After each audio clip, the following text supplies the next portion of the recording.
বিদায়ের মুহূর্তটাতে মনে হয় সময়টা যদি এখানে থমকে যেত। হাতগুলো উঠতে চায় না, তবুও হাত নেড়ে বিদায় জানাতে হয়। দেশ ছেড়ে যারা প্রবাসের উদ্দেশ্যে পাড়ি জমিয়েছে, কেবল তারাই এই ফিলিংসটা বুঝতে পারে। অন্য কাউকে হয়তো এটা বোঝানো যাবে না। এয়ারপোর্টের উদ্দেশ্যে একটা পা বাড়াতে না বাড়াতেই বোঝা যায় পরিবার কি, দেশ কি, দেশপ্রেম কি। এর আগে দেশের প্রতি এত ভালোবাসা কখনোই কাজ করে না। যাই হোক, সবাইকে বিদায় জানিয়ে বেরিয়ে পড়লাম এয়ারপোর্টের উদ্দেশ্যে। সাথে কিন্তু সবাই আছে। রাফা, রিদা, রাহা, ভাবি, ভাইয়ারাও আছে অন্য গাড়িতে।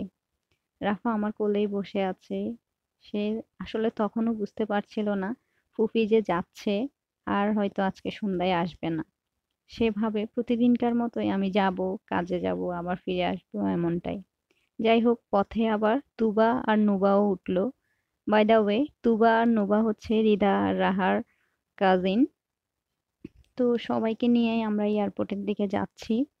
আহ জানালার বাইরে দিয়ে যখন রাস্তাগুলো দেখছিলাম তখন বারবারই মনে পড়ছিল, ইভেন গাড়িতে বসেও বলছিলাম যে আবার যখন আসবো তখন রাস্তাঘাটগুলো আর এমন থাকবে না। অনেক কিছুই চেঞ্জ হয়ে যাবে, মানুষগুলোও চেঞ্জ হয়ে যাবে। তো এইসব ভাবতে ভাবতেই আমরা একেবারে এয়ারপোর্টের কাছাকাছি চলে আসলাম। মনে হচ্ছিল সময়টা যদি এখানে থমকে যেত, এখানে যদি সব থেমে যেত, কতই না ভালো হতো। যাই হোক, আমার মনে মনে এটা ভাবলেও সবাই কিন্তু বেশ টেনশন করছিল, কারণ আমরা বাসা থেকে বের হতে অনেক দেরি করে ফেলেছিলাম।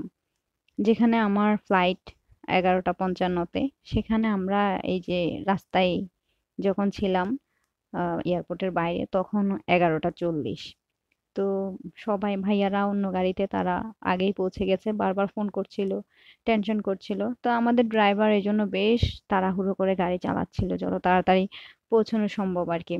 চাচ্ছিল যেন 11:50-এর মধ্যে পৌঁছে যাওয়া যাক। যাই হোক, আমরা কিন্তু 11:45-এর মধ্যে একেবারে এয়ারপোর্টে চলে এসেছি। তেমন একটা সমস্যা হয় নাই।